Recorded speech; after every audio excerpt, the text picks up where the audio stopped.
BILGUUN ARIUNBAATAR zawitał nas do studia. Dzień dobry. Hej, Hello. cześć. Cześć. Jak smakowała kawa po polsku? Jesteś smakoszem kawy. Chciałbym wiedzieć, jaką mamy kawę w studiu.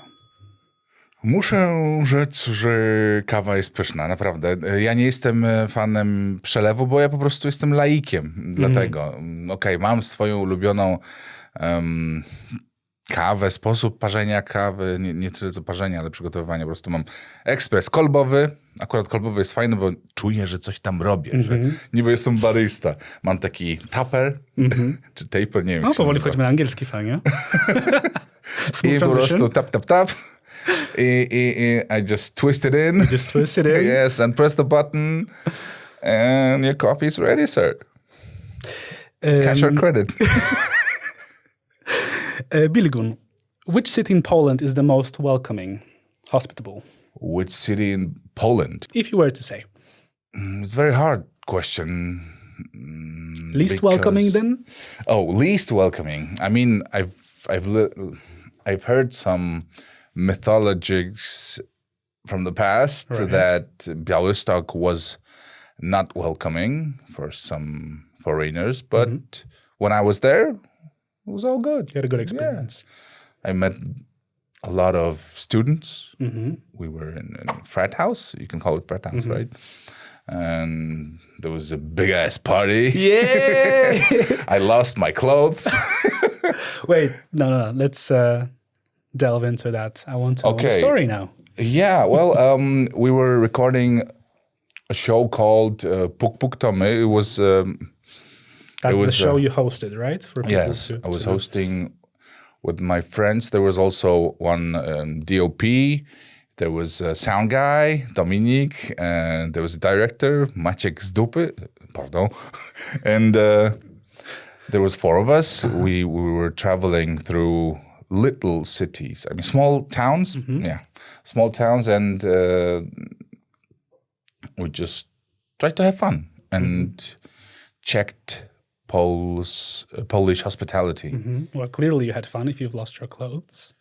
Yes, that was one and only time when I lost my sweatshirt and a boot. A boot? Yeah. One boot? Yes. All right. It was, frat parties, they're really hardcore in Poland. Maybe not as hardcore as in US, but Polish people can do it. We can do it. We can party. We're party animals. We can be. Yeah. BILGUUN, why am I starting with this, right? You already said about the program Ukształtowała. And I believe we Polish people, we are welcoming, we're hospitable. That's how I see it. Despite being homogenic nation, right? I think we are. But also, we're curious about anything that's different, I think. So it's sort of like in our nature, like human nature, that we want to know more about something that's different. But my question to you is, where do you draw the line between being curious and being like intrusive or nosy, like wścibski, you know what I mean? Have you ever been asked something by pani Grażynka z małego miasteczka that you felt was a bit inappropriate? I had an experience when I was hosting also, when I started working in the media, on TV, I observed situations that I was just walking by on the pavement and somebody stopped me and was very happy to see me. And that situation started to grow. I mean, there was multiple times that I couldn't go through the pavement. So I was happy, and afterwards, suddenly it became there was a transition from being a Mongolian to being our Mongolian. In Polish, it sounds better because it's like, oh, patrz Mongo. And on the other hand, there's nasz Mongo, which is very flattering, of course. And while I was doing comedian stuff, it was all right. People loved me. But then when I started doing Hadef 3D, there was a show which was a little bit more political. And that was the line that I've crossed, I think, because more and more people started to say that. I mean, they were saying that I shouldn't be commenting on political situations. However, so I think that's the jar you shouldn't open. Right. Now you're fully assimilated with Polish culture. You are Pole, really, but there is this aspect of identity, which is fluid in my eyes. And then it's not so obvious where you draw the line, right? At least in my eyes. I tell you, I've lived in 5 countries. That's a lie. 3 different countries, I wish. Wow. 3 different countries. And I feel like in each one of them, my personality, identity, whatever you call it, would shift somehow. And since you gave me free rein to choose the topic for today's interview, I decided to talk about identity because it's important. Many people ask you whether you've experienced racism, xenophobia. I don't want to go down that road. Maybe it will naturally pop up. But could you tell me more about your identity? Like, if you were to say, what's your sense of identity? That's a very deep question. Right, off we go. I think that you never ask deep questions. Well, I'm hoping that this podcast is going to take a while because... we have all the time we need. I would just say yes or no and we would end it. I don't want that answers. So identity, that's a big question because I ask myself about identity. Who am I? A lot of times, very frequently, because there was a space of time. I mean, when I was a teenager, I kind of lost my identity because I transitioned from Mongolia to Poland, and everything changed. There was only Lighthouse, which was my mother, and I sailed through the vast ocean. I like that comparison. And sometimes I didn't have anything to move where I want because and that's why I didn't know where I want to go. Moreover, some things were persuaded on me. I mean, like my path of career, where I wanted to be an actor, but someone decided for me, my parents. So I think that I've checked a little bit. I encountered on regression of self-consciousness. Somewhat. Right. Because everything changed. I had to learn new language, get to know people, culture. It's a new start, totally, if you think about it. Right? Yes. But then I got boosted because when I went to med school, I was still the guy from before, previous guy that wanted to live life just normal way. Not too shabby, but I would say walk the life, not fly. Mm-hmm. But then I started working on media, and that gave me some wings, I think. Right. Because I got to know people that are very enthusiastic. Their knowledge, their experience was very inspiring for me. That's why I chased the pace. Partnerem podcastu jest Tutlo, szkoła angielskiego online, która tak jak ja pomaga przełamywać bariery w mówieniu.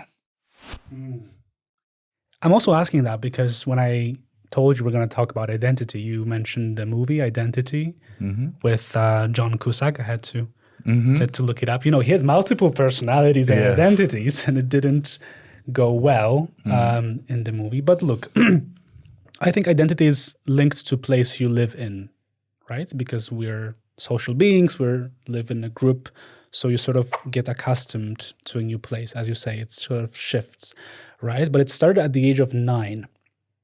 You're a kid when that happens. You don't really have self-awareness. you only start building that, really. Was it really moving to a different country? Because it's just my assumption. I have this theory that, like, for example, we're more similar to Brazilians than Germans, even though we share a border with Germany, right? Like, culturally, we're not so different. And I feel like here we also share some similar values with Mongolians. Like, it's not so different. Like, if you look at the map, geographically, it's quite a distance, but we share some similarities, would you say? There are many similarities, I think. Like, if you go to mountains, to mountain people, I mean, Górale. If you go south and you see lands with mountains and highlands? Yeah, Polish highlands. And when you meet Highlanders and talk with them, you will see that they're easygoing. For them, green is green, black is black. And they really love their local values. And I think Mongolians are very similar to Górale. Mm-hmm. I have no idea how to say Górale. Highlanders, I think. Let's call it that way. I mean, when I say Highlander, I see Christopher Lambert. In Polish, it was translated as nieśmiertelny, which is weird, but we know that. We'll take that. We know that Polish people like to translate differently, especially when it comes to movie titles. Nice. Yes. And Mongolians are very, I would say, conservative. Maybe not very, but in a way, they're conservative, and also Polish people are conservative. I mean, now I think there is ongoing transition into. But we are. Yes. I mean, Mongolians and Polish people, Poles like what's checked, what's theirs, and what's nearby, what identifies them. I think so. Something that's familiar with them, familiar, right? exactly. That's the word I have lack of vocabulary, No, you I don't. think. Yes, I do. And it makes me sad. Anyway, I think that there is a lot of similarities. And we love sheep. Highlanders love sheep. Cheese. Any kind of dairy Dear product. Dairy? Dear diary. Yes, dairy product. Milk and stuff, what can I say? Differences. Differences. I think Polish are different from Polish. That's the funny thing, because Poland has a lot of subcultures. You have Highlanders, they're really easygoing people that are, they could be nomads, but they're not. They're in Lubuskie, how do you call them? Lubusians. Kashubians? Silesians. Silesians, there you go. Pomeranians, probably too. Like Pomeranians? Pomeranian is the województwo pomorskie. That's where I'm from, actually. Hi, Mom. Oh. Pomeranians, województwo Pomeranians. pomorskie. It sounds like dogs. Right. But I think that's the same name, actually. Pomeranian, you mean like seaside people? No? Yeah. Oh, yeah, okay. But that's it, many subcultures, right? And it's very fascinating that wherever you go, they're different. They have their own subcultures, own language, slang, and... it's not the case there. It's a question I have. It's not the case there? It's not the case? It's not, It's not that there's many subcultures in Mongolia, or is there? Actually, in Mongolia, everybody wants to be one subculture, which is descendants of great Genghis Khan. Okay. So even if someone's grandpa was Chinese, he would say, no, my grandpa was, great-grandpa was Genghis Khan. And that's, I think, some kind of, how do you call it? Jakiego słówka? Nawet polskiego nie mogę znaleźć. Cholera, zgłupiałem.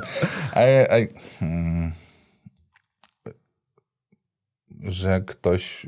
No jest taka plama z tyłu, gdzie... Boże. On ma te... Dobra, wrócimy do tego, bo totalnie zgubiałem. Zniknęło mi to. Wrócimy. I just lost it. But we're not so different. We're more similar, as you say. In many ways. Multiple ways. I mean, we like what's familiar with our life, and I think that historically there is also similarity. Connection, yeah. Connection, yes. Once Poland was a great country of two nations, and once Mongolia was a great empire, and suddenly both countries disappeared from the map. We lost our nationality, let's say. I mean, no, nationality we never lost, but like not existence, there you go. theoretic existence, yeah. And we fought for our independence. So that's the similarity, right? Yes, I like think the so. sense of maybe belonging or like this history. History, I think, very ties, like connects people. Yes, and countries nearby. I mean, neighbors. They were great countries that were terrorizing our people. In Mongolia, there is Russia and China, which is hardcore, actually. Yeah, but if you think about Poland, there is Russia and Germany, on the other side, which is not too well too. Also, so but we have those set of similarities and differences. I want to know, what part of Polish culture did you quickly adapt to, and what took you longer to get accustomed? Come again? Like, what part of culture you adapted quickly, just like that, in the blink of an eye, w mgnieniu oka, and what took you longer? Because it's, I mean, I'm talking here cultural shocks, right? Have you experienced some, or? Yes, of course. Experienced, at first I experienced a colored TV. All right. Which was great. I mean, as a kid, I learned Polish mostly from ads. I was watching advertisements. There was a Mars bar. There was an Indian guy walking somewhere, and there was a little guy, and I don't remember. Anyway, there were advertisements that I loved to watch, and I asked my mother, "What does it mean? What is saying? I wanna buy this. Buy me." And then I started watching Cartoon Network, which was in English, and I think that most of my English is from Cartoon Network. Especially when you're a kid, you pick up language very quickly. So that's it. But you were 9. You were a kid. How did you perceive Warsaw when you arrived here for the first time? It's a question I have for you. Oh, can I continue the previous I question? interrupted. Sorry. Go ahead. I thought you were done. And there was also one fine thing, which was channels on the radio. In Mongolia, in our apartment, there was one radio with one toggle, which just regulated volume. There was no other channel. So for me, that was very, very different and shocking. How radioeska, radiostacja, planeta, there was a bunch of it. That's why I'm very glad that I'm working now on the radio.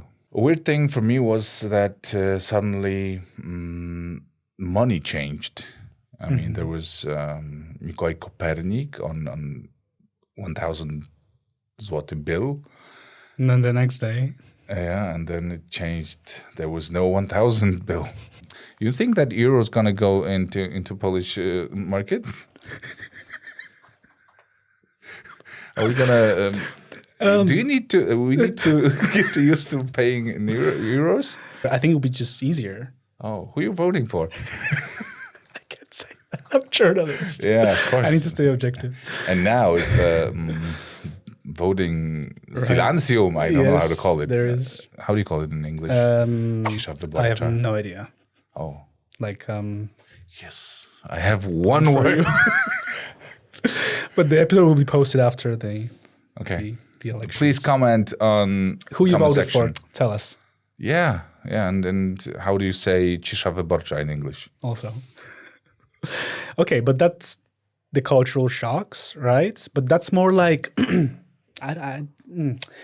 that's more like stuff. Kids' that, fascination. Yeah, I want to know more like on a societal level. You know what I mean? Like it is in a way also a different culture. I mean, each culture is different in every country. So have you experienced that culture? In Mongolia, I was attending to preschool. I was a pretty good student. Top of the class? No, like just under the top. Right. Yeah, 4th place. To be precise. Yes. And in Mongolia, you know, kids have a lot of freedom. They just scream and shout to their parents, "I'm going out," and the whole day they can just have fun on the pavement or They can do fun activities. sandbox. Yeah. Piaskownica. And I mean, one day I took a bone, went to the apartment, I threw it out the balcony, and I hit a kid on his head, which was very frustrating because he was mad at me, and then he beated me with his friends. I think that in Mongolia, kids are like mafia. But why did you bring up the bone now? Because I wanted to say that in Mongolia, kids are like mafia. You have Go on. You have mafia boss. You have your block. Kids on the block. They are entrepreneurs. No, they're not entrepreneurs. They're mafia. They have their own grade hierarchy. That's a good one. Yeah. Okay. And there are kids from the other block, and they meet. They throw for each other. They throw bombs at each other. Yes. I mean, That's what happens in rocks. Mongolia. And I was the first one that decided to throw a bone. Pioneer. You started it. Yes. In Poland, I did the same, but it didn't work. end well. Well, that's true, because there is in Mongolia there is some kind of way of resolving problems by force, bones or knuckles, and I tried it here. What is a knuckle? A knuckle is this. Oh yeah. Yeah. Pew pew.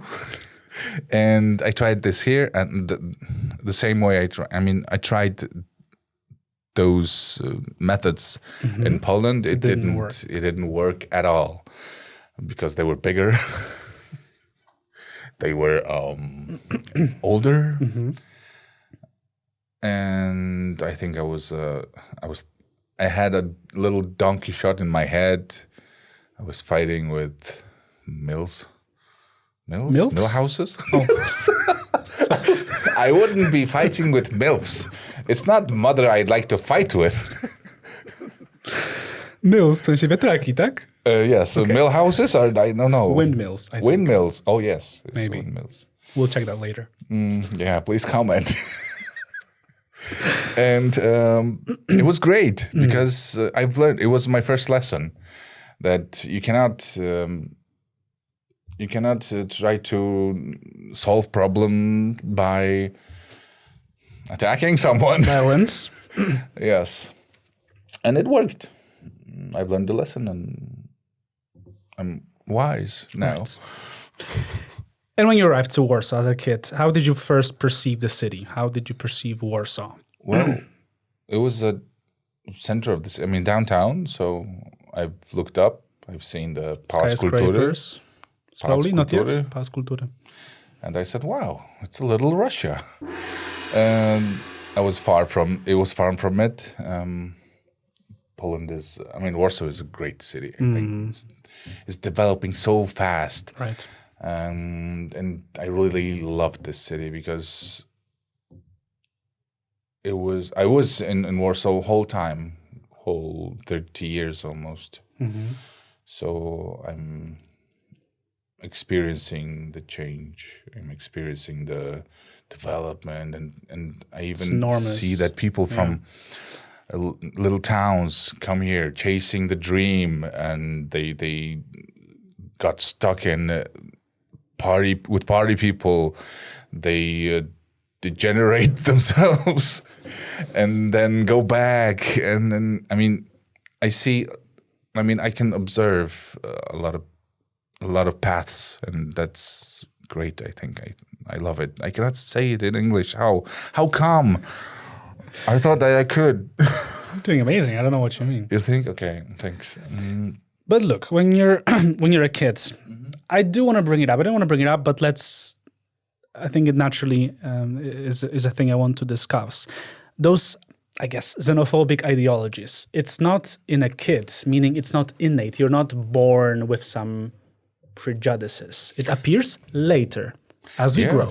As we learn. And I had a guest here 1 month ago. I'll tell you quickly. Agnieszka Kołodziejska. She said to me that she saw this video. There were two girls, one with some kind of disability and another normal, healthy kid. And when they were asked about differences between them, right? The healthy girl said, she likes carrots and I don't. This is the difference that kids see. Essentially, those prejudices appear later. But you say that kids accepted you as your own, which is perfect. But did you feel that sense of being different? Inside of yourself? Or you felt like, I'm one of them? Actually, I was growing up in Pragę, which was very dangerous neighborhood.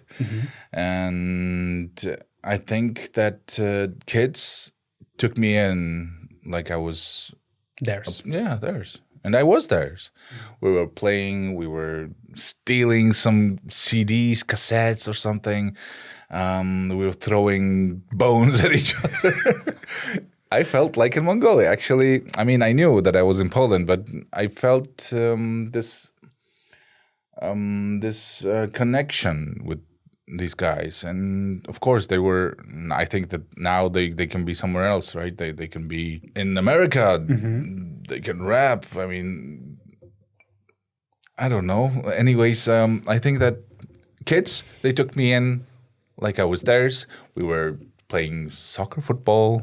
I don't know, which one do you like? One you use in Britain, the other one you use in the US. I think soccer is British, football is American, or the other way around. Yeah, but when you say, in Europe you say football, right? You don't say soccer. I think soccer is football. Like it's maybe the other way around or something like that. Soccer is fried. Soccer. Soccer. Football. I think football because you play with foot. Right. So we were playing football. We were doing a bunch of stuff, and it was great. It was my childhood. That I think it was, I couldn't imagine a different one because it was harsh childhood.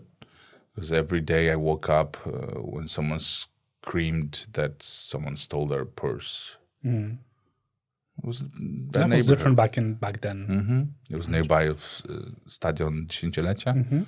I want to know, if we stick to this identity, how did it evolve over time? Because I want to know, did you struggle in any way with this feeling of Polish versus outsider? I know I've asked this already, but I want to go a bit deeper because, cultural shock is one thing, right? But we put it aside. It's more like being caught between two worlds, right? Not fully belonging maybe to either at the beginning. And I think this is a whole different challenge. I might be mistaken, it's just what I think. So touching upon that, because it must have shifted in some way, right? This identity. Although when you're a kid, you're only getting that sense of who you are. As I said before, those kids took me in like I was theirs, and it gave me comfort, and I forget.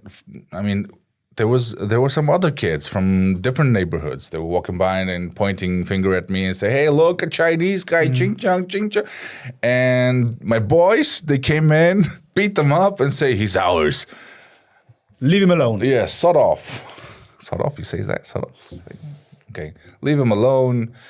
He's our guy. Right. And that was very comforting. And after that, maybe once or twice in my lifetime, I felt xenophobia on my skin. On my skin, you say that? It was okay. Sorry, I'm nervous because. Are you though? Yes, So I thought my comfortable English is here. better. I Cozy. mean, I don't use it. I have no idea what you're talking about. Okay, I'm just being too harsh on myself, maybe. You are. Many people associate you with a great sense of humor. It's a burden. We'll be getting into that. This was your gateway to showbiz world, essentially, right? This trademark that you had. At the age of 21, Pauls fell in love with you. I was 7 back then. Wow. I could barely walk and talk. I'm not calling you old. It's just... No, you didn't. But you did. But how did you feel back then? Because you're kind of like thrown in at the deep end. To jest fajne wyrażenie, które chcę teraz tutaj powiedzieć też po polsku, tak zostać wrzucony na głęboką wodę. Prawda? You don't really have full understanding of who you are. I mean, I'm turning 25 tomorrow, I told you, I think. Only like a year ago, I started realizing who I am, what my values are. At 21, you're a kid, I think. Maybe it wasn't the case with you, but I truly believe you haven't developed as a person yet, right? So Yeah, you've sure. been thrown at the deep end to the showbiz world. How did you feel back then? If you go back in time just a little bit. Yeah, I think that I never wanted to go into the show business that deep. I wasn't aware of it, that's for sure. When I started working in Rockstar in TVN, I thought that it's gonna be, I don't know, a couple of times I'm gonna do something in front of camera, and then we will make fun of it, and life will go on. I will go back to studies. I will become a doctor, and have a successful life. But then, suddenly, Showbiz happened. yes, showbiz happened. People started to like me more than I thought they would, and it was connected with some feeling that I need to entertain them, even though I'm not working. But I am a bit of a people pleaser, because when you're a kid, you are a people pleaser. You are connected to your parents. You want to, Impress. Yes, impress. So by impressing people that I don't know, I think I've cornered myself into Damian's corner. What the hell? Of course, I'm playing, but it is a corner. It is a dark corner because suddenly your steering wheel is taken over by someone that wants to defy you and also wants to please other people, and you are pushed back. And that kind of person needs a break, I think. So I took it. So I took the break. Maybe it was a longer break than I thought I'm taking, but I did, and I needed that. Because you need to find yourself. You need to turn the light on, search for yourself. And everything is changing. You need to pace up more and more. Just like I told you before, that I need to move up with the pace. And because of transition from Mongolia to Poland, I needed to move up with the pace to reality, which is mad. Yeah. That's it, right? That the sense of humor that people associate you with. You can be funny at all times and positive, Yeah. right? But it was sort of a trademark that was put on you. Label. I want to use that word label because it's sort of like, I feel like, in my eyes, it's paid off career-wise, I think. I might be mistaken, but I think it paid off. Go on. But also it put a label on you, right? So there's two sides of it. And I don't know if you know the actress Sofia Vergara. See. Right. So for example, just to give an example, I always like to give this example, is that Modern Family, was it? Yes, Yeah. of course. She had a specific accent, right? Colombian accent. So people struggled with accepting her in a new role. In Griselda, it was the Netflix series where she was a crime boss, right? Two different scenarios. You're this comic in a way, right? Sort of character, but then you're the serious one. So people have this dissociation. And I'm not saying that it's people's, like, it's basically their issue, right? That she's an actress at the end of the day. But we like to put labels on people. We do it. It's just simplification of reality. How do you see it? Was this something that paid off? And I mean, you being this positive sense of humor person, right? Or was it something that you struggled with later on? I think it paid off, of course, but it even hijacked my life in some way, and that is why I've developed a path which was acting. I started playing on a theater. On a theater, you say that? Okay, I played on Theater. I mean, suddenly Christina Yanda called me, and she said, "We're looking for a Asian dude. You want to play him?" I said, "Okay, I'll try." And then I've discovered in me that I can act. So I think the acting is also a good path to get out of it. You can put this previous life, which was big role, into employ. And I think it's great. And that's why I can find my common sense and try not to be funny all the time. Because at the end of the day, it's also a mask you put on, right? Like a professional mask. Yes. But people don't really see that way, I think. Funny thing is that even when I'm sad, I look funny. You can't change it. So, of course, I go with it, but there is a border that you don't want to pass. And where do we draw that line? Oh, yeah. Where do we draw the line? What's the border? What do you mean? Borders when you feel uncomfortable with it. When I feel uncomfortable with it, I just cut it. Has that happened? Sure, many times. And I've learned it. Before, I didn't know what's going on, so I was just going all the way with being UrUnBaatar TV, which is bad. I mean, you can't, because part of that role was also, Szymon Majewski show and the whole atmosphere. And without it, you cannot stay in that phase, I think. If you do, you just lose it. That's why I lost it. I see the light in acting. So I'm pushing myself also to these parts of... They're different, right? From what... They're very different because it shows also a different side of me. Deeper one, I think. How deep? Very deep. You don't want to know. Sense of humor. Is it something innate? Like, are you like, wait, I'm looking for a word. are you funny just the way you are, or is it a skill you also can get? How is it with you? Have you always been like, well, I don't want to say funny, but do you consider yourself funny? I don't think you consider yourself funny. Maybe sometimes, but afterwards, yeah. But I will tell you how I discovered a sense of humor. Okay, tell me. Because previously, when I was in high school, I was learning to become a doctor.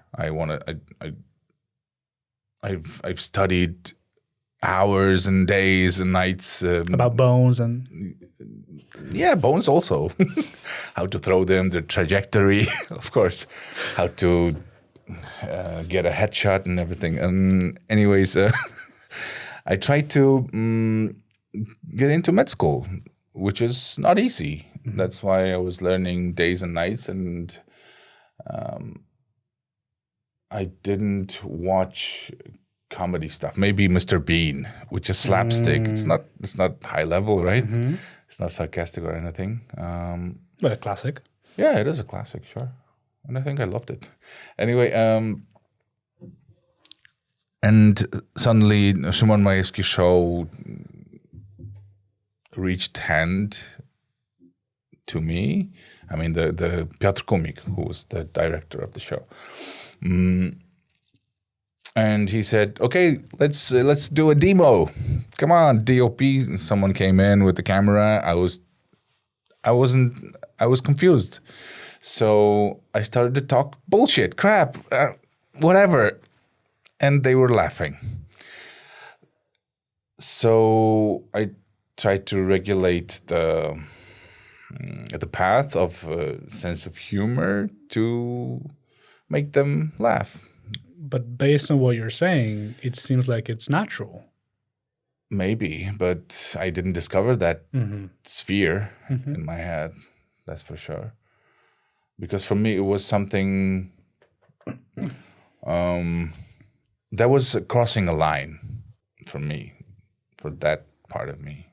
I mean, that at that time when I was me. What? And I think that it discovered whole another sphere that I call sense of humor. I think it was just an abstraction. The world's changing, you see, and Can you say it lower? The world's changing. The world is changing. Can't do that. The world's changing, you see. What has been funny 10 years ago might not necessarily be funny now. Political correctness. Does it mean humor is over? No, it's not. I think this balloon is going to blow up any time. I am sure of it. Tell me more. What's your take on that? There will be underground of comedians.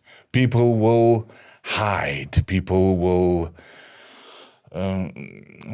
stay in dark but laugh. And I mean, I think it will push the dark humor as a sinusoid. I mean, I think, there will be a line of sinusoid that you are. I mean, and nowadays we have political. Yes, what you say. Huh? You need to be careful of what you're saying. Of course, but it depends from circumstances. And I know that on the internet you have darker humor. That's the underground that it's beginning to start, I think. And stand-up is successful. It is. Than ever. So just I think sense of humor will part as a popular way, I mean mainstream way, and more like underground. Yeah, or dark, let's say. And you have to it's the dark one will be on pay-per-view, will be on the scene as a stand-up. You will have to pay. You want it, you get it. I think that's gonna be the channel. Because mainstream humor is going to be politically disabled. I think crippled. Right. No, I mean, that's what I was getting at, right? Is that So I will start to do the same shit that was Mr. Bean doing. but And it will be full circle of my life. but can we find balance between like being funny and respectful to others? Of course. But it's not gonna grind your gears. I mean, Right. grind your gears? Break your balls. Yeah, I think so. It's not gonna be full laughter. I think it's just gonna be a smirk. Smirk. Showbiz has changed. And I feel like the entrance now, like the barrier to enter is way lower than it was before. It was more exclusive. Now you record a TikTok, it goes viral. Each one of them, next one goes viral. And then you sort of have this gateway to maybe not showbiz, but like, yeah, showbiz. I mean, in general, right? You become public easier person now. and then you have it. But what I've also noticed when I was scrolling through content, because now I want to touch upon that because it relates to you. Content, what? How? No, I mean content making in general back in the day, right? Okay. But what I see now is that it's becoming more and more polarizing, controversial. If you're not polarizing, you're kind of getting lost in the crowds.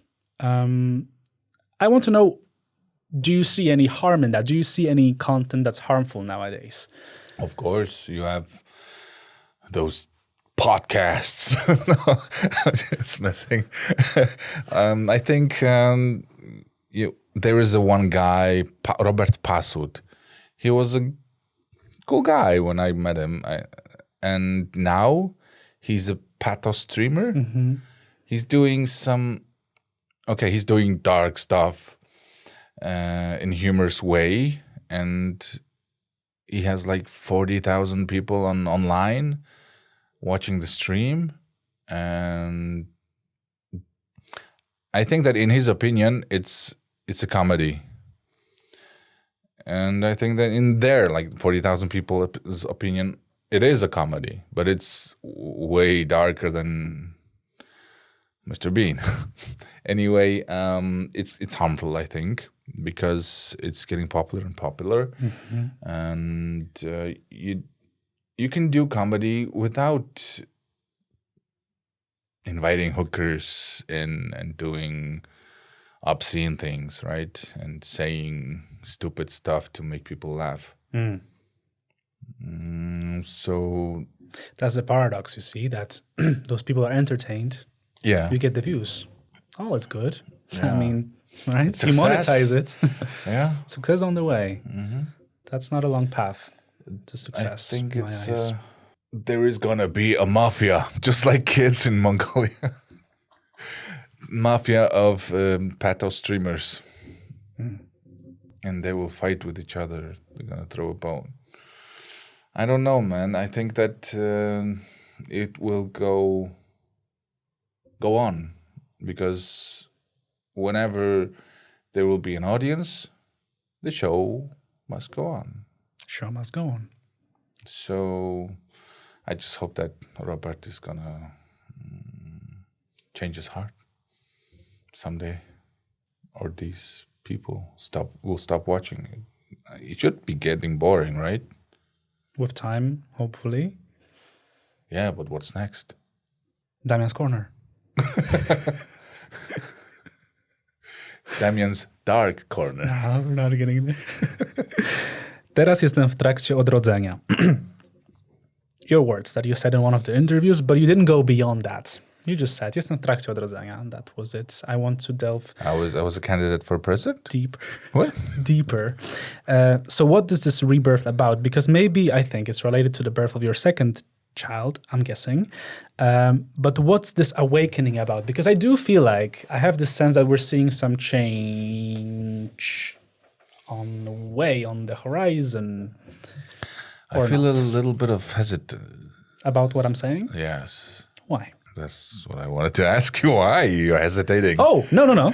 This is a fact that I'm stating. And Oh, you're not trusting my rebirth.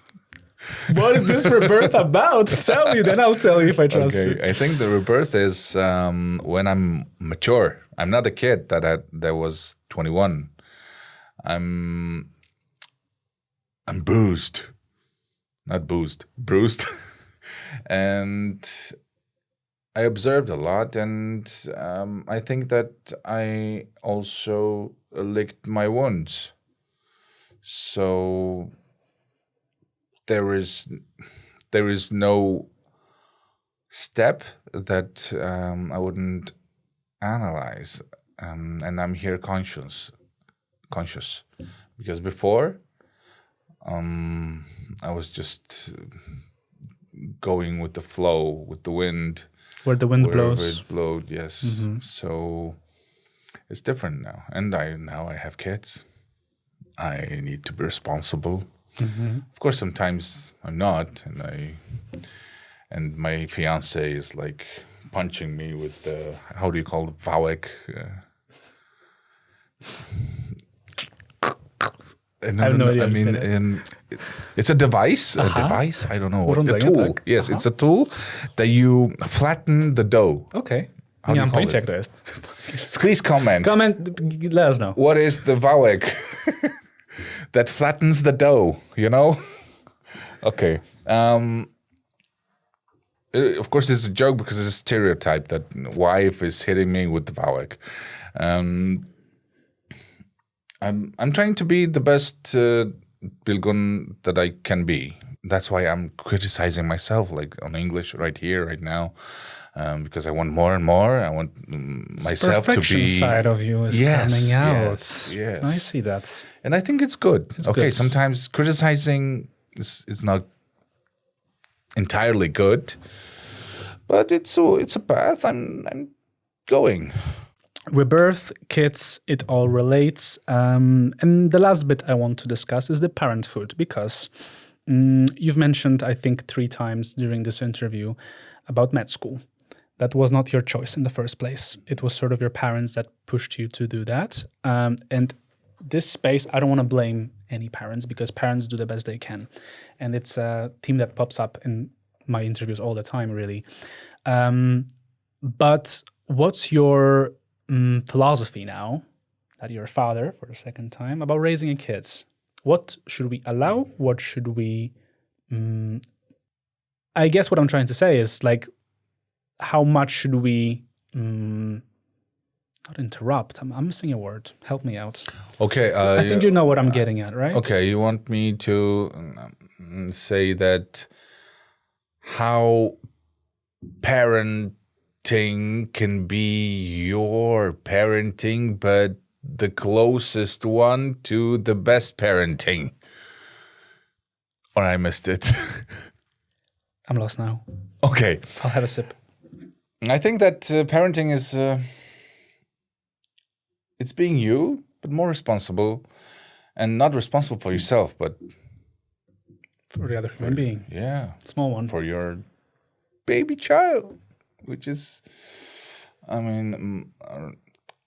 I must say that I'm a parent that is more strict than people thought. Yes, I am harsh. No TV. After 7 p.m. Or at all. At all. At all. Mrs. Rachel, 10 minutes daily, Right. no longer. And because it's English, and then sometimes I speak to her and in Mongolian and in English. In Mongolian, less and less, I would say. But we're trying to develop English also. What else? We eat a lot. And I'm trying to make her eat stała. Get her out of the Milky Way. Yeah. And then what else? Also, the plan, daily plan must be strict. 6 o'clock, you're going to sleep. So you're being the strict one. Yes, 5 o'clock, you're waking up, but I am 5 o'clock. waking up with her. Yes, she's waking up. I mean, I'm not waking her up like this. That's you what know? I imagine. Time to wake up, sweetheart. It's 5:05.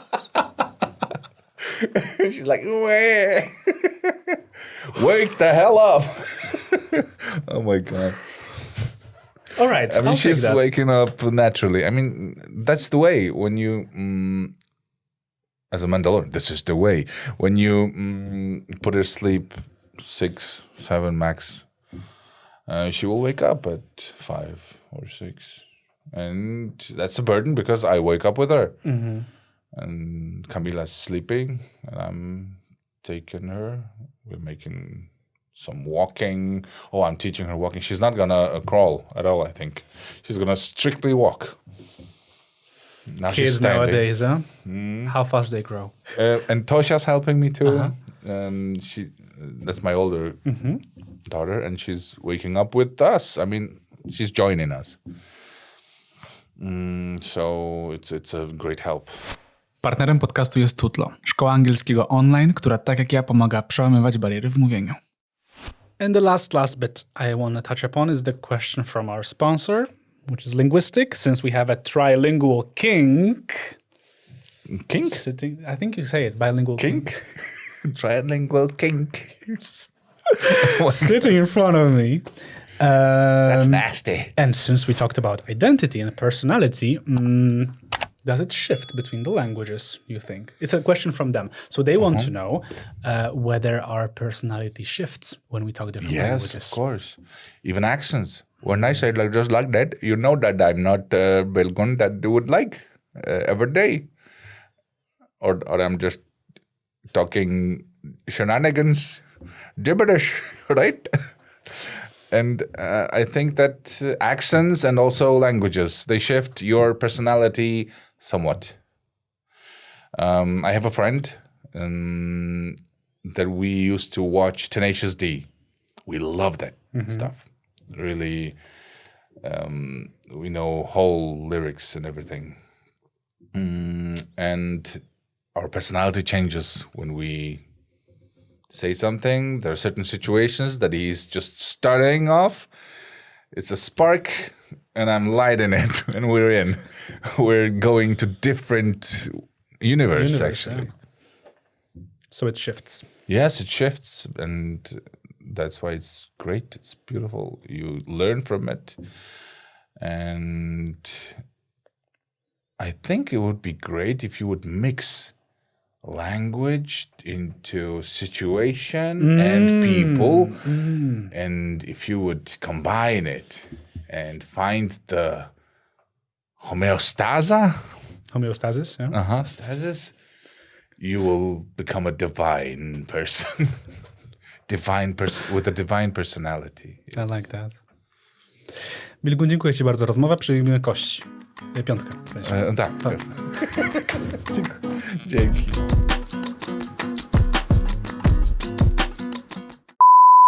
Finish him!